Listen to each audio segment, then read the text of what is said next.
All right, a very good morning. A very, very good morning, everybody.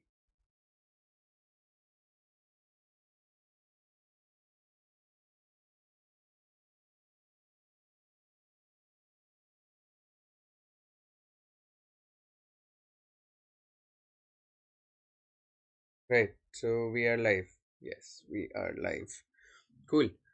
Today's class is basically a reading comprehension practice for the XAT exam. We all know how the comprehensions when it comes to XAT are fairly tougher than any other exam for that matter. You know, the holy grail of good passages if you cut across all the previous year exam papers of XAT. And a differentiating thing about the comprehensions that you come across when it comes to the XAT exam uh, is, poetry. You will come across poetry questions, you will come across short passages, long passages, both, right? So that's something that is pretty unique when it comes to the XAT exam, and that is why today's session targets that, right? There was some demand when it came to curating a session around that, so here I am, right?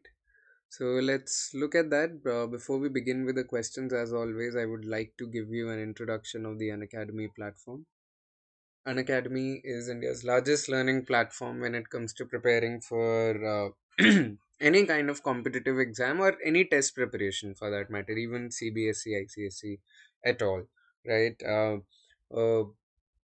why an academy stands out is because it'll give you a curated collection of all the top educators in that field, churning out quality content for you on a daily basis, and a great software so as to give you a great learning experience, right? That is what an academy is. This YouTube channel is particularly targeting management exams such as your CAT, XAT, GMAT, and math and the likes. I am Prankur Arora. I'm going to be your instructor on this journey of learning. I've been in the learning industry for a better part of the last couple of years, wherein I have even consulted for organizations such as Marico, Becton Dickinson, Interglobe, ITC, and the likes. I've consulted with them on different aspects of learning and development. I am a published author. I wrote this book called It's Not Funny, got published a couple of years back. The book is a work of satirical fiction, right? So if you're fond of satire, dark humor, be sure to check it out. It's available on Amazon. Even garnered, positive reviews and testimonials from the likes of Vishwapati Sarkar and Papa CJ, the both of them being great satirists, of our times. I hold advanced certifications in facilitation from Leadership Management International as well. LMI is an American organization working in the space of leadership and co founded this startup called Thought Sutra. Thought Sutra is essentially our endeavor to, uplift the ecosystem of the creative arts in our country. Yeah, that's pretty much about me. Welcome aboard this journey of learning. Hope to have great fun together, great learning experiences together. So there are quite a lot of features that add to the Unacademy advantage, right? Some of those features include giving you access to daily live classes, such as this one where you can have real-time interaction with your educators. Be it doubt clearing, asking questions, polls. The question answers, let me tell you, are conducted in the form of live polls on the platform. So that's another adrenaline rush altogether because it helps you imbibe that competitive spirit right then and there, and increases your engagement, increases your presence, because see, we all understand that this is virtual learning now, this is not physical learning anymore, right? So we've got to take account of ideas and initiatives that help us sustain that level of engagement.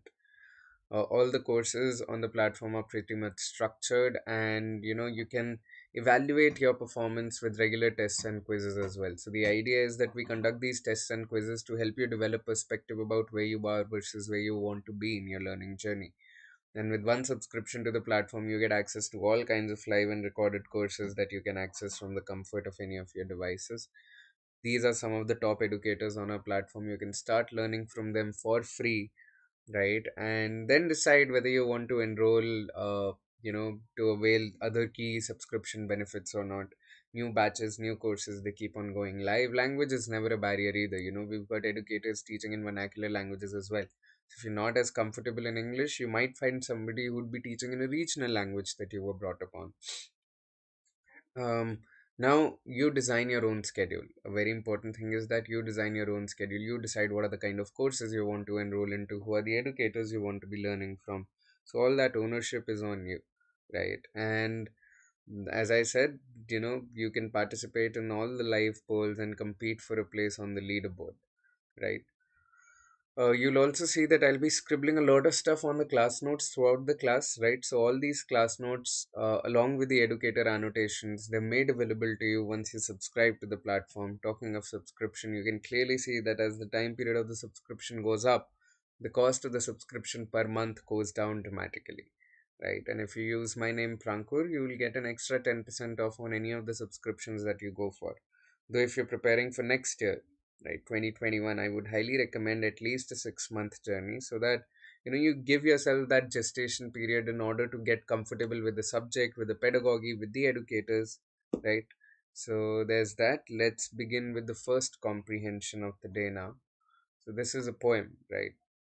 Read it with complete focus. I'm giving you 60 to 90 seconds. Read it properly, and then we'll discuss it and then move into the questions.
All right, so let's look at it, right? Let's go through the poem. Let's try and understand this. A spirit that lives in this world and does not wear the shirt of love, such an existence in a deep disgrace. Be foolish in love, because love is all there is. There is no way into presence except through love exchange. If someone asks, but what is love? Um, Answer, dissolving the will. True freedom comes to those who have escaped the questions of free will and fate. Love is an emperor. Right. So the first stanza, the author is trying to tell us how, when it comes to existence, it is all about love. Love is all there is on this planet, and that to be in love, you've got to be foolish. You've got to, give up on your will and free will and fate, and just totally submit. Right. That is what the first stanza is about. We can clearly see that love is an emperor. The two worlds play across him. He barely notices their tumbling game. Love and lover live in eternity. Other desires are substitute for that way of being. How long do you lay embracing a corpse? Love rather the soul which cannot be held. Right? So now there goes into another metaphor that love is an emperor. Right? Love is an emperor. The two worlds play across him. Two worlds, the world of, the two partners essentially. Love and lover live in eternity. Other desires are substitute for that way of being. So all the other desires that you can have, they are substitute for love. How long do you lay embracing a corpse? Love rather the soul which cannot be held. So now it goes into a deeper meaning that you've got to not love the body but the soul. Anything born in spring dies in the fall, but love is not seasonal. With wine pressed from grapes, expect a hangover. But this love path has no expectations. You are uneasy riding the body. Dismount, travel lighter, wings will be given. And here they talk about how love is all encompassing. right? It has no expectations, right? True love is where you have no expectations, you're uneasy riding the body, dismount, travel lighter, wings will be given, right? Float with love is what they're trying to get at. And finally, the last stanza: be clear like mirror holding nothing. Be clean of pictures and the worry that comes with images. Gaze into what is not ashamed or afraid of any truth. Contain all human faces in your own without any judgment of them. Be pure emptiness. What is inside of that, you ask? Silence is all I can say. Lovers have some secrets they keep. So, what is it the author is trying to tell you here, right? The poet is trying to tell you that, be clear, right? Be the idea being do away with all facades and be clear like mirror holding nothing. Be clean of pictures and the worry that comes with images. Gaze into what is not ashamed or afraid of any truth. Don't, be present without any judgment, right? Basically, let it all out, right? Don't shy away from anything. Don't hide anything. Just lay it all out. Be totally clear like a mirror holding nothing. Contail on human faces without any judgment. Do this without any judgment. Be pure emptiness. What is inside of that, you ask? Silence is all I can say. Lovers have some secrets they keep. Okay. Let's look at the first question. How are the words free will, fate, and will used in the poem above? Okay, we'll go back to the stanza that contains these were in the first stanza, if I'm not wrong. How are the words free will, fate, and will used in the poem? All three words are opposites of love. These words are used as a hallmark of an intelligent person. Free will and will connote self determination, while fate connotes loss of control. These are used as something that corpses do not possess. Free will and will are synonymous with, while fate is an antonym to both. Let's look at the stanza, right? Free will, and fate, right? Free will, and fate. If someone asks, be foolish in love because love is all there is no way into presence except through love exchange. If someone asks, but what is love? Answer, dissolving the will. True freedom comes to those who have escaped the question of free will and fate. So the author is trying to tell us that, if you want true freedom, dissolve your will. Don't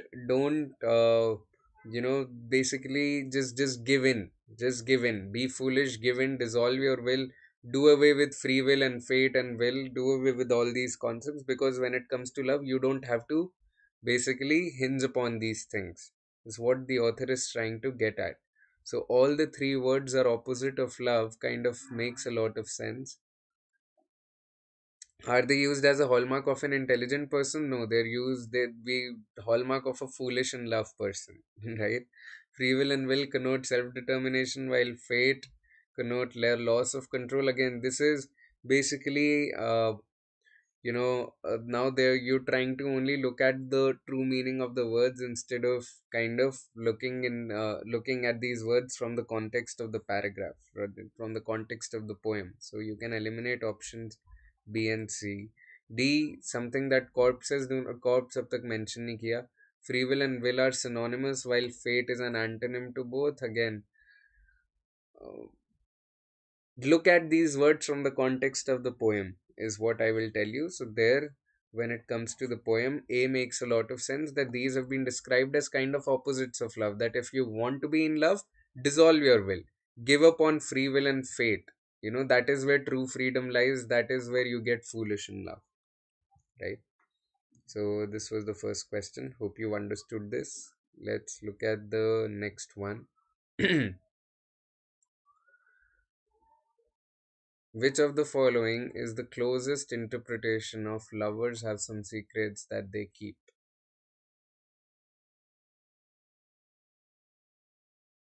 The secret refers to profundity of knowledge. The secret is not to have any secret. The secret refers to freedom from emptiness. The secret refers to being a fine judge of human quality. The secret is about loving someone as much as you love yourself. Okay, let's look at it. Yes. This again. closest interpretation of lovers have some secrets that they keep.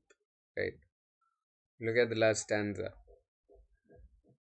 Be clear, like mirror holding nothing. Be clean of pictures and the worry that comes with images. Gaze into what is not ashamed or afraid of any truth. Contain all human faces in your own judgment, in your own, without any judgment of them. Be pure emptiness. What is inside of that, you ask? Silence is all I can say. Lovers have some secrets that they keep. Right. So in this entire stanza, the author is trying to tell you that you've got to be clear like a mirror holding nothing, right? You don't hold anything inside, let it all out. Be clear, don't have a facade. Be clean of pictures and the worry that comes with images. The idea being that your mind thinks in images, right? Your mind thinks in images. So whatever it is that you're worried about, whatever it is that you're thinking about, let it all out. Gaze into what is not ashamed or afraid of any truth, right? Don't just again, the idea being, don't hold anything inside, just let it all out. No secrets to be kept. Contain all human faces in your own without any judgment. Don't judge anybody, right? Be pure emptiness, right? Just let it all out, don't keep anything inside, right? You ask, silence is all I can say. Lovers have some secrets that they keep. The idea being that when you're in love, you've got to let it all out. You've got to put all truths out there. You've whatever it is that worries you, nags at you, you've got to share it. That is what the poet is trying to get at. So when you look at all the options, the secret refers to profundity of knowledge, not really. uh, Secret is to not have any secret, kind of makes sense from the context of the poem. Secret refers to freedom from emptiness, or to the other side, right? Secret refers to emptiness, right? The opposite. In fact, the secret refers to being a fine judge of human quality, not really. The secret refers to possessing no judgment.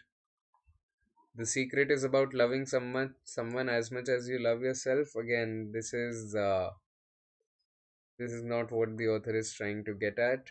In fact, when you look at it, the author says, be pure emptiness, be pure emptiness, right?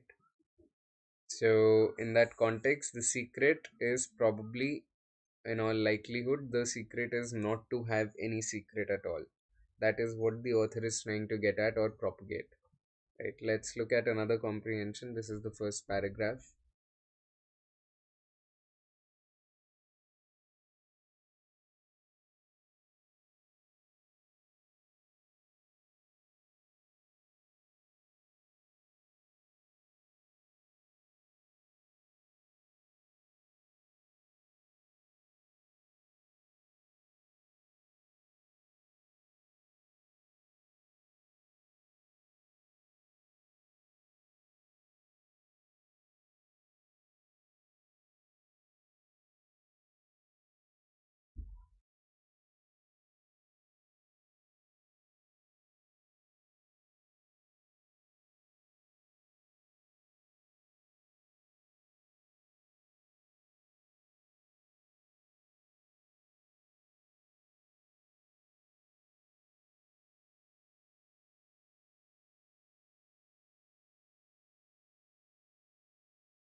Okay, I hope you've read this by now, right? At the heart of the enormous boom in wine consumption that has taken place in the English speaking world over the last 2 decades or so is a fascinating happy paradox. In the days when wine was exclusively the preserve of a narrow cultural elite, bought either at auctions or from gentlemen wine merchants in wing collars and bow ties, to be stored in rambling cellars and decanted to order by one's butler, the ordinary drinker didn't get a look in. Wine was considered a highly technical subject in which anybody, without the necessary ability, could only fall flat on his or her face in embarrassment. It wasn't just that you needed a refined aesthetic sensibility for the stuff if it wasn't to be hopelessly wasted on you. It required an intimate knowledge of what came from where and what it was supposed to taste like. So we can clearly see that the passage is about uh, wine, right? About historically what wine has been like, right? And what it was considered, right? Second paragraph.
There were times, however, when wine appreciation essentially meant a familiarity with great French classics.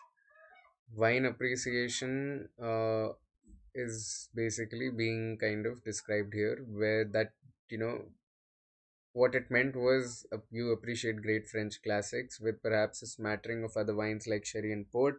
That was what the wine trader dealt in. These days, wine is so comparison of earlier times with today's times. These days, wine is bought daily in supermarkets and high street chains to be consumed that evening. Hardly anybody has a cellar to store it in, and most don't even possess a decanter. Above all, the wines of literally dozens of countries are available on a market. When a supermarket offers its customers a couple of fruity little numbers from Brazil, we scarcely raise an eyebrow. It seems, in other words, that the commercial jungle that wine has now become has not in the slightest deterred people from plunging adventurously into the thickets in order to taste and see. Consumers are no longer intimidated by the thought of needing to know their puili fume from their puili fuis, just at the very moment when there is more to know than ever before. So, again, this passage kind of looks at wine appreciation about how commercializing it today has kind of, uh, you know, commercialization of wine has not deterred people and consumers from consuming it, just that it has kind of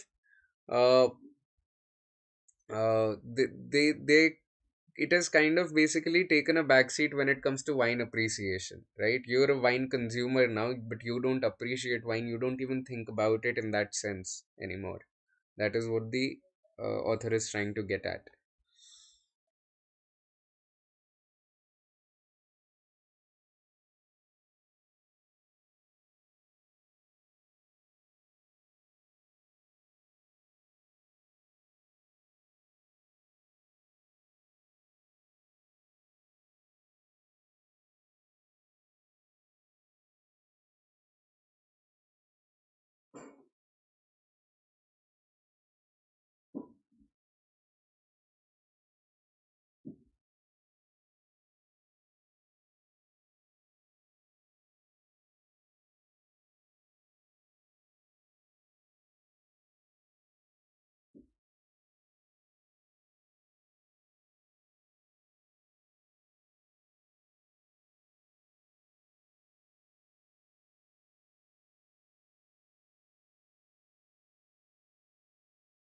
The reason for this new mood of confidence is not hard to find. It is on every wine label from Australia, New Zealand, South Africa, and the United States, the name of the grape from which that wine is made.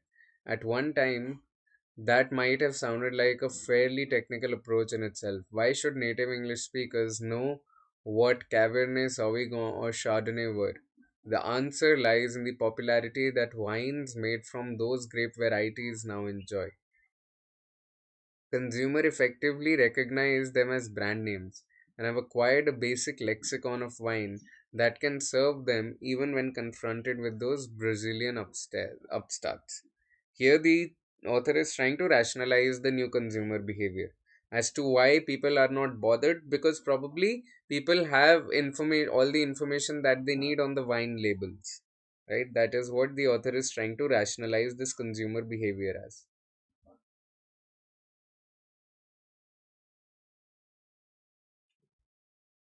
You just read this. I'll be back with a glass of water for myself. Just give me a moment, yes? Read this and I'll be back shortly.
Right, I'm back.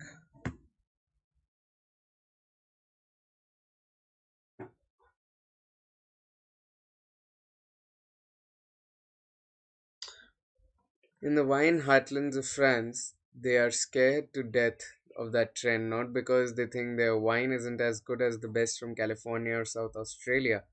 What French might maker will admit that? It's because they don't traditionally call their wines Cabernet Sauvignon or Chardonnay. They call them Chateau de Croup or whatever, and they aren't about the change. Some areas in the middle of southern France have now produced a generation of growers using the varietal names on their labels and are tempting consumers back to French wine. It will be an uphill struggle, but there is probably no other way if France is to avoid simply becoming a specialty source of old fashioned wines for old fashioned connoisseurs. Right? So here the author is trying to dig into the apprehension and the anger and the fear that these French winemakers have, and what they ought to do, right, in order to not become obsolete or just a specialty, right? The last paragraph.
Wine consumption was also given a significant boost in the early 1990s by the work of Dr. Serge Renaud, who has spent many years investigating the reasons for the uncannily low incidence of coronary heart disease in the south of France.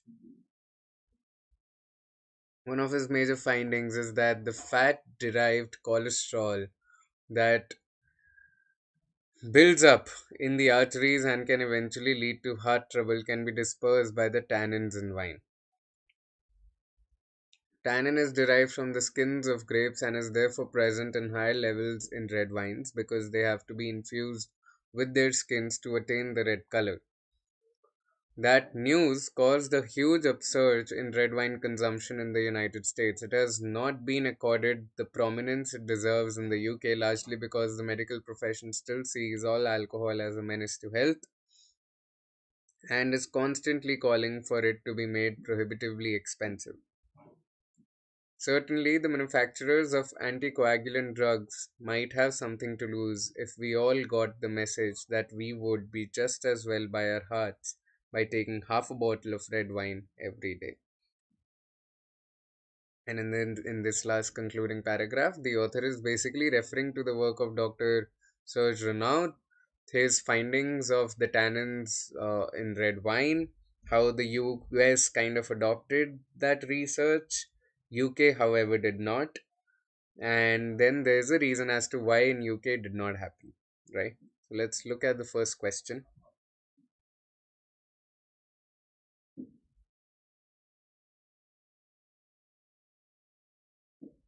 The, the tone that the author uses while asking what French winemaker will ever admit that is best described as what?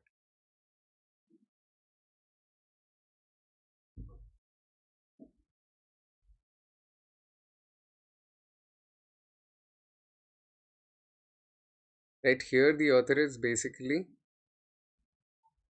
look at this, right? In the wine heartlands of France, they are scared to death of that trend, not because they think their wine isn't as good as the best from California or South Australia. What French winemaker will ever admit that? Here, the author, in all likelihood, is being what? The author is being satirical, right? The author is being satirical. The author is kind of doing satire here by telling us that.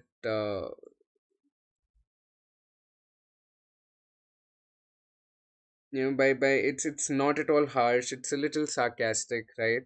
So caustic is when the tone is very harsh, when you're being violent with your words, you're not, you're being very uh, you're condemning and you're looking down upon something, right? That is when you use the word caustic. It is not caustic, right? Here, uh, also the author does not really criticize while asking the question, right? What French winemaker will ever admit that? It is the author is not being critical here, and we don't find the author possessing any feelings which he doesn't have. Hence, the tone is not really hypocritical either, right? So option B suits the best. That his tone is satirical. The author is doing satire here by infusing a little bit of sarcasm in the statement. Right. The second question. The development which has created fear among winemakers in the wine heartland of France is the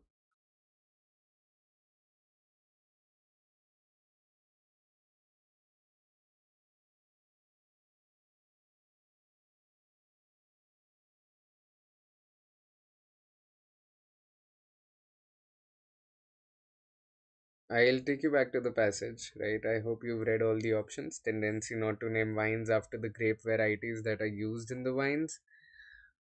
Education that consumers have derived from wine labels, new generation of local wine growers who use labels that show names of grape varieties, ability of consumers to understand a wine's quality when confronted with the Brazilian upstarts. Right. Right. I'll take you back to the passage for this one.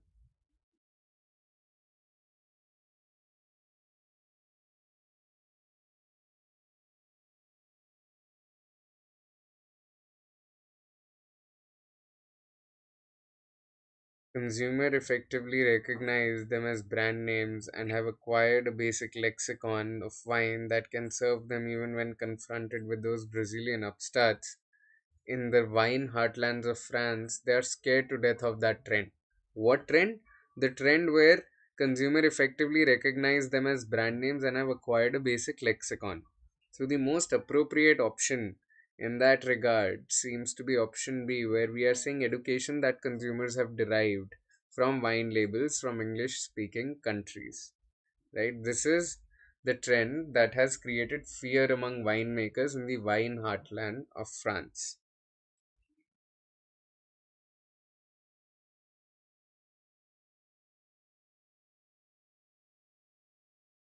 Yeah, the next question.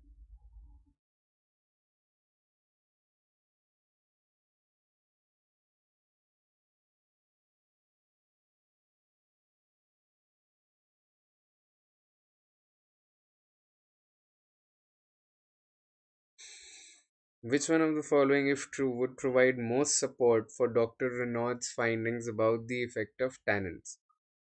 Right. What was the finding? The finding was that tannin could probably help, uh, that the fat derived cholesterol can be dispersed by the tannins in wine. That is what the research was. That is what the finding was.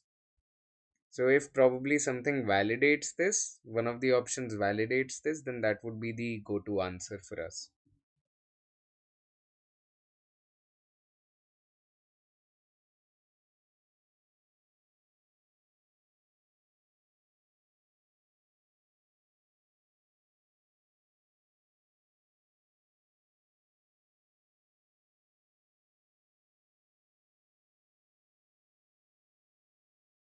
A survey showed that the film celebrities based in France have a low incidence of coronary heart disease. But again, does the survey show that these film celebrities they drink a lot of red wine? Right? Again, this is incomplete.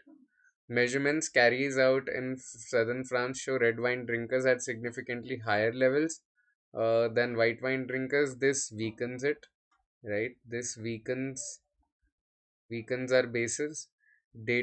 And we have to strengthen the argument instead of weakening it. Data showed a positive association between sales and incidence of heart disease. Again, this is a weakening option, right? This also weakens.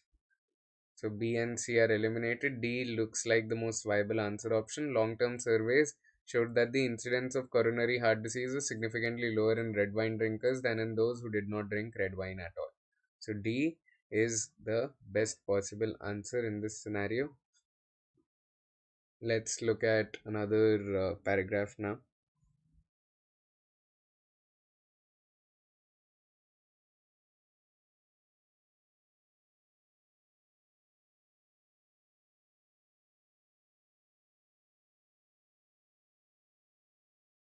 This is a XAT 2016 comprehension, if I'm not wrong.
An effective way of describing what interpersonal communication is or is not is perhaps to capture the underlying beliefs using specific game analogies.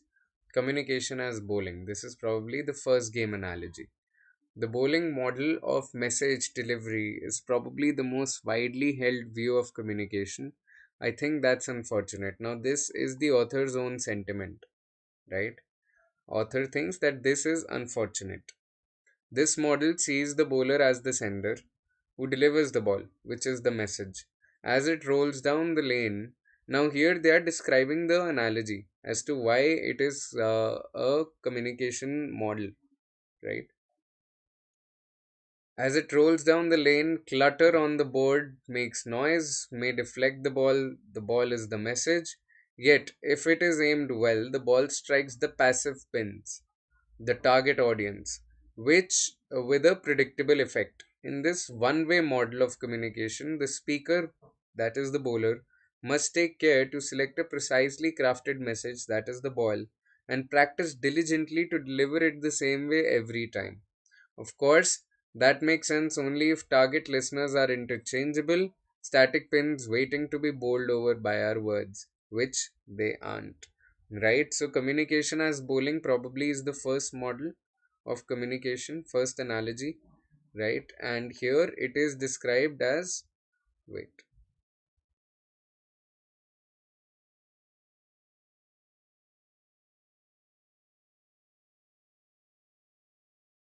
first analogy, right? And here it is described as one way communication,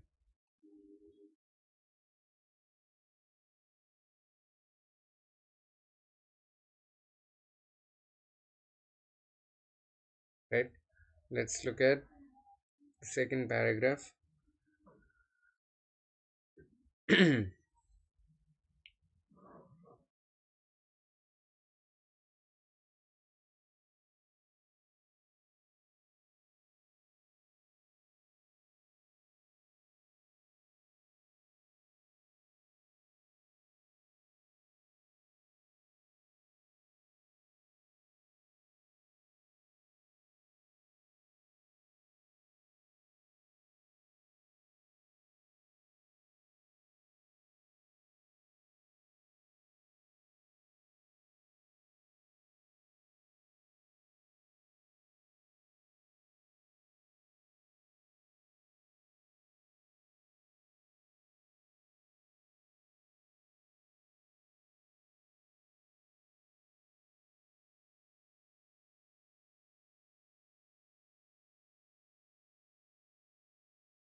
This has led some observers to propose an interactive model, right? What has led some observers?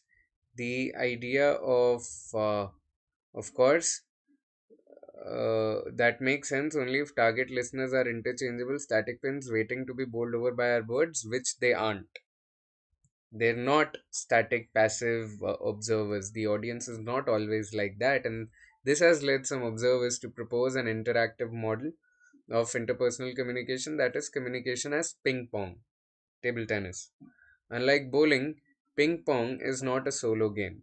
This fact alone makes it a better analogy for interpersonal communication. One party puts the conversational ball in play, and the other gets into position to receive it. It takes more concentration and skill to receive than to serve, because while the speaker knows where the message is going, the listener doesn't. Like a verbal or non verbal message, the ball may appear straightforward yet have a deceptive spin. Ping pong is a back and forth game. Players switch roles continuously. One moment, the person holding the paddle is an initiator, the next second, the same person is a responder, gauging the effectiveness of his or her shot. By the way, the ball comes back. The repeated adjustment essential for good play closely parallels the feedback process described in a number of interpersonal communication theories. Now, here they are proposing the communication as ping pong model as a more interactive, more viable model than communication as bowling. Why? Because this is interpersonal. This has both listener and the speaker being active, and the feedback mechanism is also very strong, right? So this is why they are proposing this as a better model than communication as bowling. Communication as bowling was one way, communication as ping pong is two-way. Let's look at the third model.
Communication as dumb charades. The game of charades best captures the simultaneous and collaborative nature of interpersonal communication. A charade is neither an action like bowling a strike nor an interaction like a rally in ping pong. It's a transaction. So, action is when you're bowling, interaction is when you're doing playing ping pong, and transaction is when you're doing charades. Charades is a mutual game. The actual play is cooperative. One member draws a title or slogan from a batch of possibilities and then tries to act it out visually for teammates in a silent mini drama. The goal is to get at least one party to say the exact words that are on the slip of paper.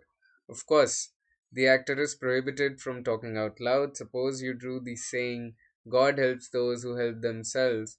For God, you might try folding your hands and gazing upward. For helps, you could act out offering a help, giving hand, or giving a leg up boost over a fence.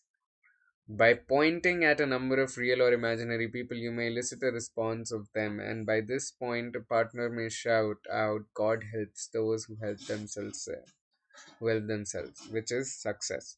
So, here they have given an example of how the game is played, but the idea being that this has been posed as a multi way. We had bowling as one way, ping pong as two way, and charades as a multi way where everybody is involved in different capacities, and this is a transaction, right? So there's that. Let's look at the concluding paragraph now.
X-rays interpersonal communication is a mutual, ongoing process of sending, receiving, and adapting verbal and non-verbal messages with another person to create and alter images in both of our minds. Communication between us begins when there is some overlap between two images and is effective to the extent that overlap increases.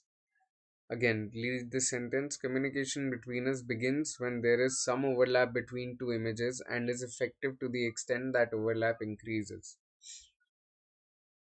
But even if our mental pictures are congruent, communication will be partial as long as we interpret them differently. The idea that God helps those who help themselves could strike one person as a hollow promise, while the other might regard it as a divine stamp of approval for hard work. Dumb charade goes beyond the simplistic analogy of bowling and ping pong. It views interpersonal communication as a complex transaction in which overlapping messages simultaneously affect and are affected by the other person and multiple other factors. So, here, what they are telling us is that we need some semblance of overlap between images in our heads as the listener, as the speaker, as a participant in communication, and that interpretation could be different, but that overlap of images is important, and that is why dumb charades is probably the most viable model that they think they've presented. Right? According to the author, it views communication as complex because communication is complex like that, right? So there's that. Let's look at the first question.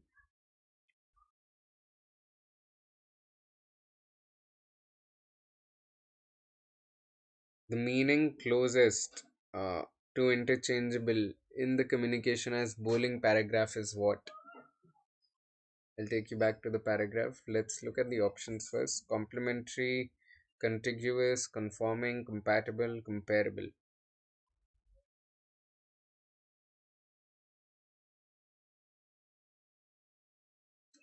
Of course, that makes sense only if target listeners are interchangeable static pins waiting to be bowled over by our words, which they aren't.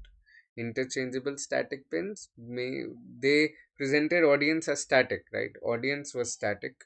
If audience is static, they are saying that the audience keeps on changing, but the message remains the same, right? So complementary means combining in such a way as to enhance the qualities of each other, right?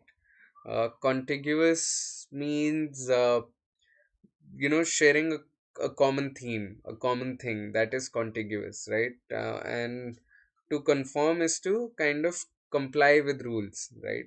To conform to somebody, to conform to a theory, to an ideal, right? It is basically a rule, a standard, or a socially acceptable convention. That is something like that. To be compatible, right? Compatibility is when you're able to exist or occur with somebody without any conflict, right? The two are compatible. It is a compatible couple, right? And comparable can mean equivalent, right? Comparable means similar, and right, that is what the author meant when the author used the example of interchangeable pins, that you can keep on replacing the pins. They are interchangeable because they're similar to each other. The audience is the same, right? So in that context, comparable makes the maximum amount of sense given what the author was trying to put forward.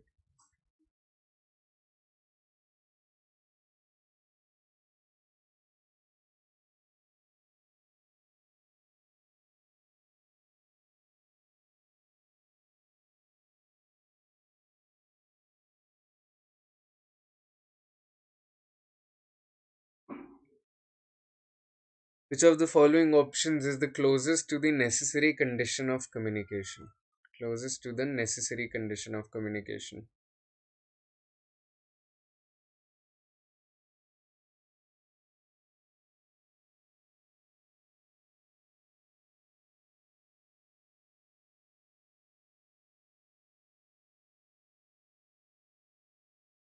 Threshold overlap of shared images, simultaneous exchange, ability to stimulate effect, ability to enact a drama, ability to elicit a response. Now, I'll take you back to the passage, right? communication between us communication between us begins when there is some overlap between two images and is effective to the extent that overlap increases, right? So here, the closest answer is that you want an overlap of shared images, right? That is like the primary condition for communication according to the author, right? And threshold here implies necessary, right? Threshold here implies necessary, that we want a necessary overlap of shared images, right? So that is why option A makes the maximum amount of sense. It is a simultaneous exchange, but absorption भी हो रहा है हमारा. Ability to stimulate effect, enact a drama, elicit a response, these are part functions, not complete definition of communication or a necessary condition of communication. Necessary condition is the threshold overlap of shared images. The two inherent limitations of ping pong as a metaphor for communication are what?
Right. It is governed by conventions with possibility for appeal. It has clear rules. Right? We are talking about limitations here. Again, the ping pong paragraph, it clearly states that the listener can have no idea where the message is going, right? Hence, he cannot kind of, uh, the receiver can always predict the spin. No, the receiver cannot always predict the spin because the listener does not have an idea, right? Again, when you look at options 1 and 2 both, right? 2 is a direct contradiction to what the passage was saying, so we eliminate B, right? When you look at the first one, right, where we are talking about, governed by conventions with possibility for appeal, it is kind of irrelevant. It has clear rules. It is irrelevant. The entire point is irrelevant because it was not really talked about in the passage, right? The author did not really comment on this idea, so we eliminate A. Now you look at C. The number of players is limited as very few can be meaningfully engaged at a time. The rules of the games are fixed by the regulator. So we have two players. We know we have a listener and we have a speaker, right? There is a parallel draw between the adjustment essential for a good play and when it comes to communication theories, right? Rules, right? And it is compared to the benefit of something like, say, dumb charades that the author talked about. This has limited people. This has only two people, the listener and the speaker, right? So C makes a lot of sense there. When you look at D, right, it demands more skills of the receiver than of the speaker. It is as passive as bowling. Again, D is also uh, ruled out because it is not stated anywhere in the passage that it is as passive as bowling, so we'll eliminate D.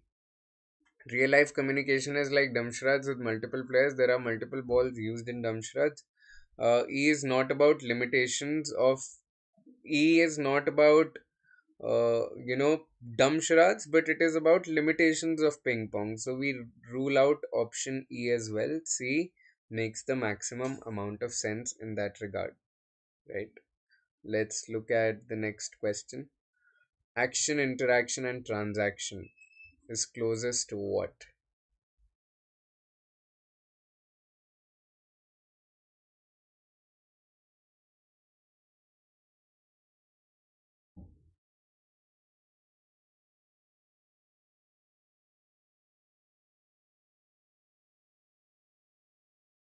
Action was bowling, right? One way. Interaction is ping pong,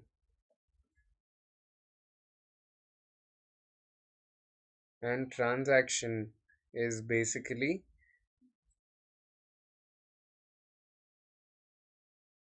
dumshreds. Dumshreds.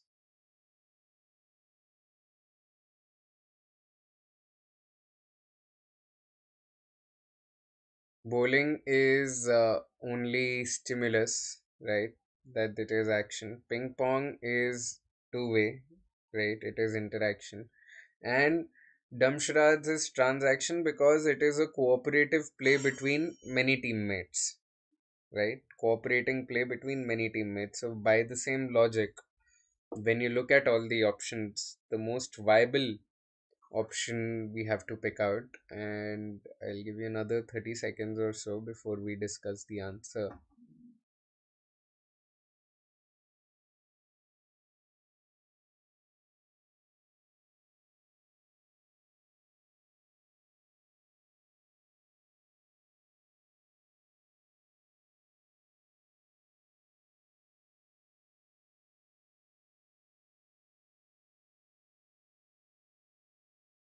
Right. So look at the logic of bowling, ping pong, and damshrads, and the only option that will make sense is option A, where advertising is only, the sender is involved, right? It is passive audience, sender is involved. Then you have negotiating with a seller, right? So it is two-way, buyer and seller, two players. And then you have bidding for a player in IPL. Here you have multiple participants cooperating and doing it together. So it becomes a transaction. So that is why option A is the most viable in this regard, right? Let's look at the next comprehension.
Modern science, exclusive of geometry, is a comparatively recent creation and can be said to have originated with Galileo and Newton.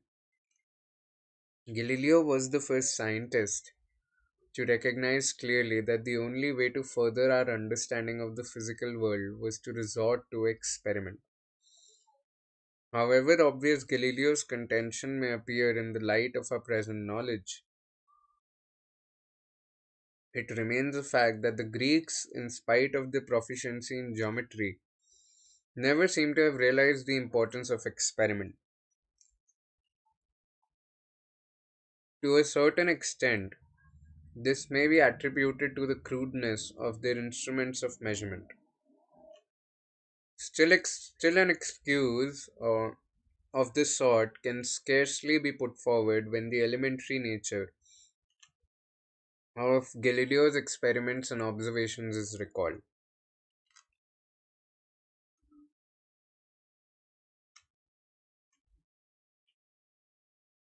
Watching a lamp oscillate in the Cathedral of Pisa, dropping bodies from the leaning tower of Pisa, rolling balls down inclined planes, noticing the magnifying effect of water in a spherical glass vase, such was the nature of Galileo's experiments and observations. As can be seen, they might just as well have been performed by the Greeks. At any rate, it was thanks to such experiments that Galileo discovered the fundamental laws of dynamics, according to which the acceleration imparted to a body is proportional to the force acting upon it.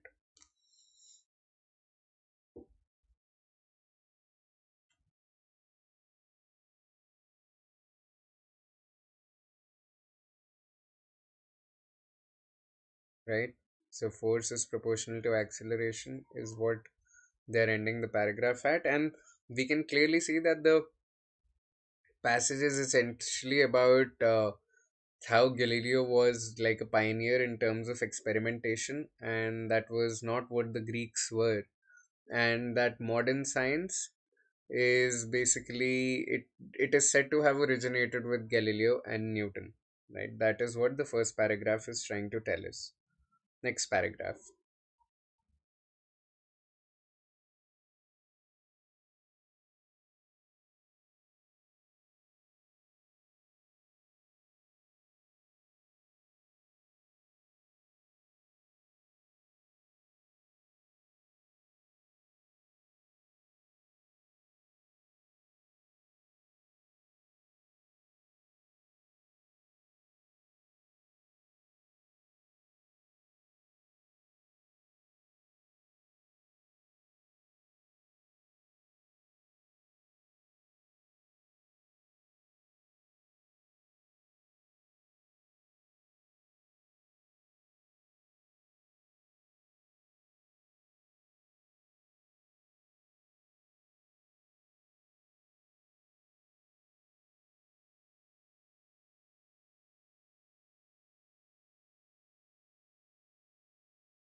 The next advance was due to Newton, the greatest scientist of all time if account be taken of his joint contributions to mathematics and physics.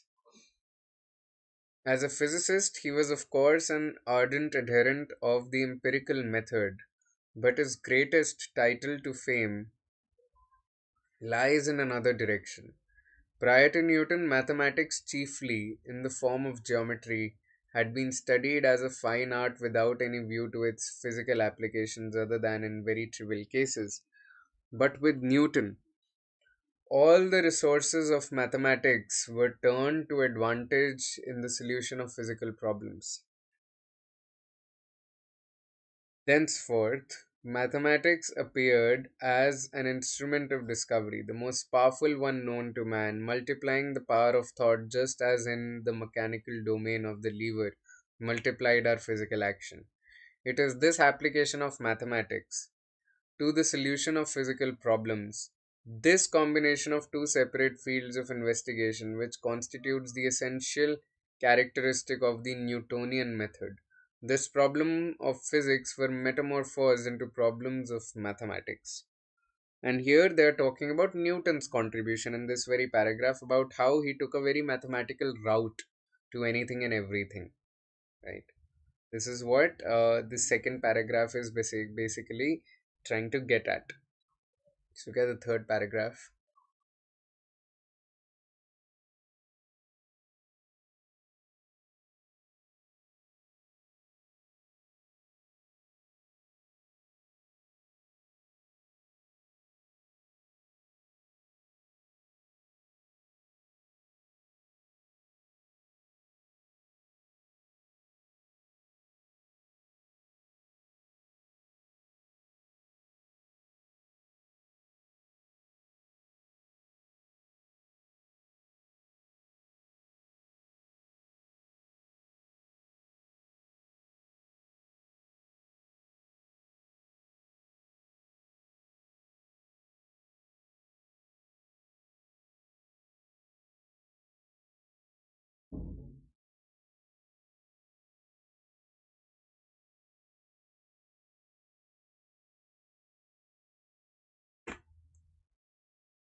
But in Newton's day, the mathematical instrument was still in a very backward state of development.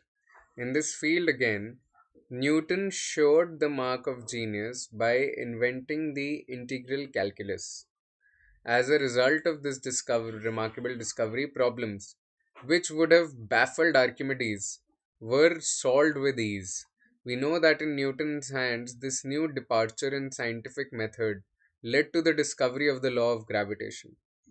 But here again, the real significance of Newton's achievement lay not so much in the exact quantitative formulation of the law of attraction, as in his having established the presence of law and order at least in one important realm of nature, namely, in the motions of heavenly bodies. Nature thus exhibited rationality and was not mere blind chaos and uncertainty. To be sure, Newton's investigations had been concerned with but a small group of natural phenomena, but it appeared unlikely that this mathematical law and order should turn out to be restricted to certain special phenomena. And the feeling was general that all the physical processes of nature would prove to be unfolding themselves according to rigorous mathematical laws.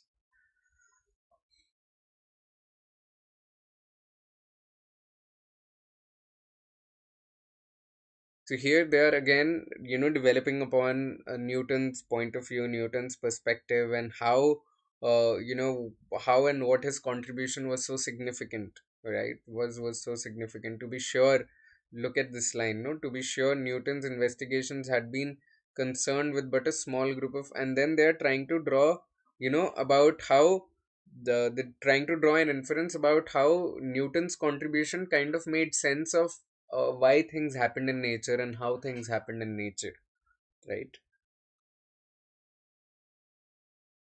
Finally, I think this is the concluding paragraph in this passage.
When Einstein in 1905 published his celebrated paper on the electrodynamics of moving bodies, he remarked that the difficulties which surrounded the equations of electrodynamics, together with the negative experiments of Michelson and others, would be obviated if we extended the validity of the Newtonian principles of the relativity of Galilean motion, which applies solely to mechanical phenomena, so as to include all manner of phenomena, electrodynamics, optical, etc. When extended in this way, the Newtonian principle of relativity became Einstein's special principle of relativity. Its significance lay in its assertion that absolute Galilean motion, or absolute velocity, must ever escape all experimental detection. Henceforth, absolute velocity should be conceived of as physically meaningless, but not only in the particular realm of mechanics as in Newton's day, but in the entire realm of physical phenomena. Einstein's special principle, by adding increased emphasis to this relativity of velocity, making absolute velocity metaphysically meaningless, created a still more profound distinction between velocity and accelerated or rotational motion. This latter type of motion remained absolute and real as before, it is most important to understand this point and to realize that Einstein's special principle is merely an extension of the validity of the classic Newtonian principle to all classes of phenomena. So here they are drawing upon how important Einstein's conclusions and observations were, and how they were basically an extrapolation of everything that Newton said. Right, so this is how the author is concluding this paragraph, again trying to lay stress upon how modern science was basically given birth by Galileo and by Newton, right? And how even what Einstein did and Einstein works, a lot of them can be an extension of the validity of the Newtonian principles, right? That is what the author is trying to get at and it conclude about. Let's look at the first question now. According to the author, why did the Greeks not conduct experiments to understand the physical world? Not conduct the experiments being the most operative word. According to the author, why did the Greeks not conduct experiments? A. Apparently, they did not think it's necessary. They focused exclusively on geometry. Their instruments were very crude. The Greeks considered the application of geometry to the physical world more important. Let's look at the first paragraph. This is where they talked about this idea, no? However obvious Galileo's contention may appear in the light of our present knowledge, it remains a fact that the Greeks, in spite of their proficiency in geometry, never seem to have realized the importance of experiment. To a certain extent, this may be attributed to the crudeness, but still it is an excuse and can be of this sort can scarcely be put forward when the elementary nature of his experiments and observations is recalled, right? So, the idea being from the passage, it is very, very clear they that they never seem to have realized the importance of experiment, right? They did not think it was important, they did not think it was necessary, so A seems like the most viable option. They focused exclusively on geometry, nahi, ye to paragraph told us that it was one of their foremost contributions, but they did not focus exclusively on geometry, so it contradicts the passage. Their instruments were crude, yes, it is stated in the passage, but it does not really answer the question as to why they did not conduct experiments. It can be one of the excuses what the author said. The Greeks considered application of geometry more important. Again, that is it again negates the information that is given in the passage, right? Perhaps they just did not think it was important or it was necessary to experiment, and that is why they did not experiment. Nature thus exhibited rationality and was not mere blind chaos and uncertainty, suggests what?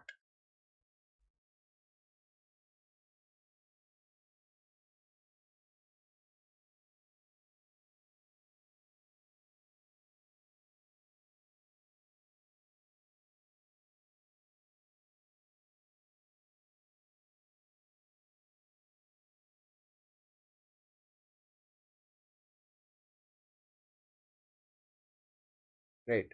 Nature thus exhibited nationality and was not mere blind chaos and uncertainty. This was basically, a contribution of what Newton did.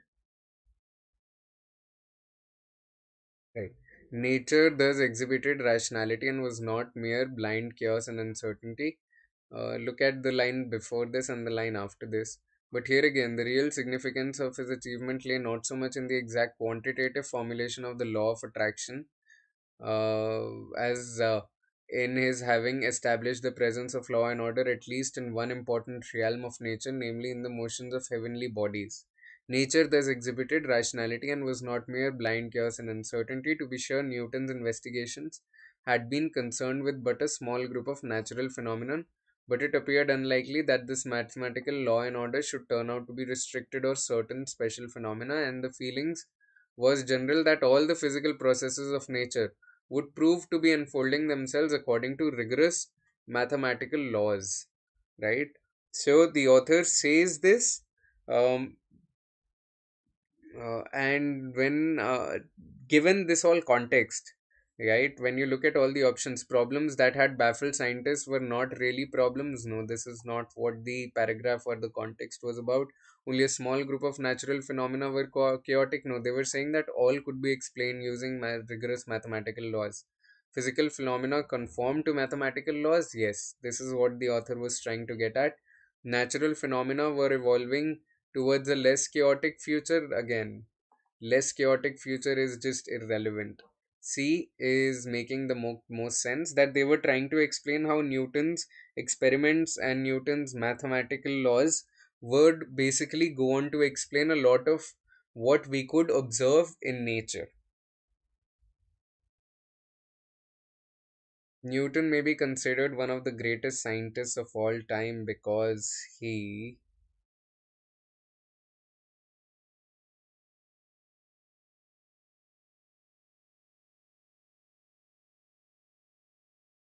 discovered law of gravitation, married physics with mathematics, invented integral calculus, started the use of the empirical method in science. Um,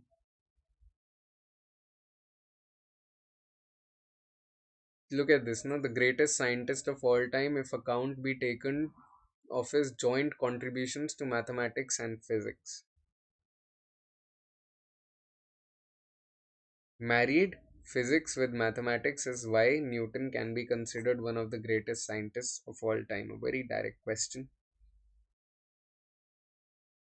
Which of the following statements about modern science best captures the theme of the passage?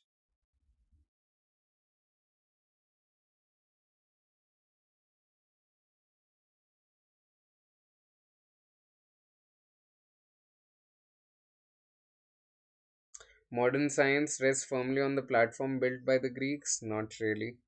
Right? In fact, uh, only Galileo and Newton. We need to go back to the method of inquiry used by the Greeks to better understand the laws of dynamics. Uh, no, right? Disciplines like mathematics and physics function best when integrated into one. New knowledge about natural phenomena builds on existing knowledge, right? See, the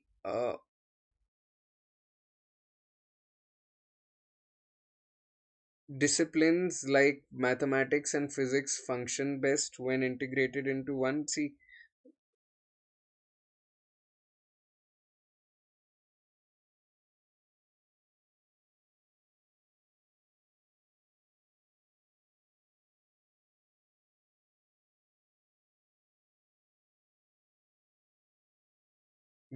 disciplines like mathematics and physics function best when integrated into one is what Newton did, according to the passage, right?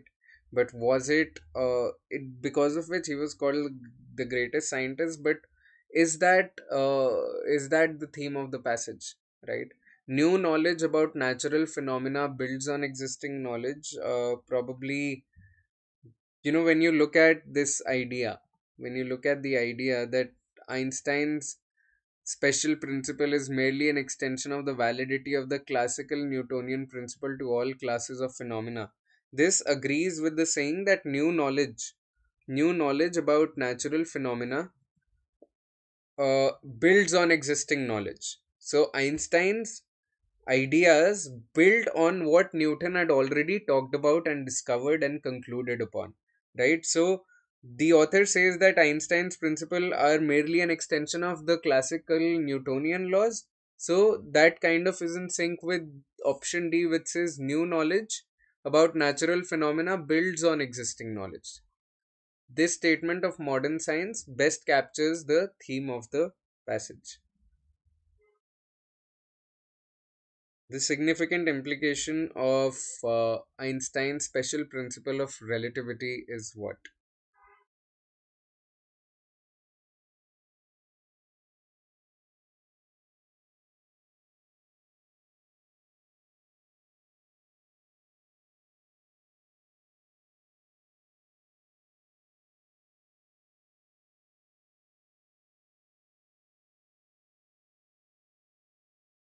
We'll go back to the passage to answer this question. Its significance lay in its assertion that absolute Galilean motion or absolute velocity must ever escape all experimental detection. Henceforth, absolute velocity should be conceived of as physically meaningless not only in one particular realm of mechanics, as in Newton's day, but in the entire realm of physical phenomena. Right? This is what the author is trying to get at. Now, which of the options is kind of in sync with that? Absolute velocity was meaningless in the realm of mechanics. Newton's principle of relativity needs to be modified. There are limits to which experimentation can be used to understand some physical phenomena.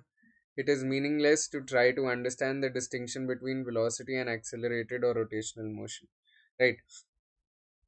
Absolute Galilean motion must uh, ever escape all experimental detection, is what the passage said, right? It is obviously Einstein's principle, but the meaning of the sentence is that it is not always possible to experiment. That is what Einstein was trying to get at, right? Einstein was majorly a theoretical physicist, right? And that is what he is trying to say here, that its significance lay in its assertion that absolute Galilean motion must ever escape all experimental detection, right? So, what the author was trying to get at with this is that the significance implication of Einstein's special principle of relativity is that there are limits to which experimentation can be used to understand some physical phenomena, right? So, if if any of you follow Big Bang Theory, this is probably a lot, well explained by Sheldon in a lot of episodes, that there are limits to which experimentation can be used to understand some physical phenomena, right? That is his special principle of relativity. Implication, not his entire principle, but an implication of his principle of relativity. So, with this, we come to the end of today's class, right?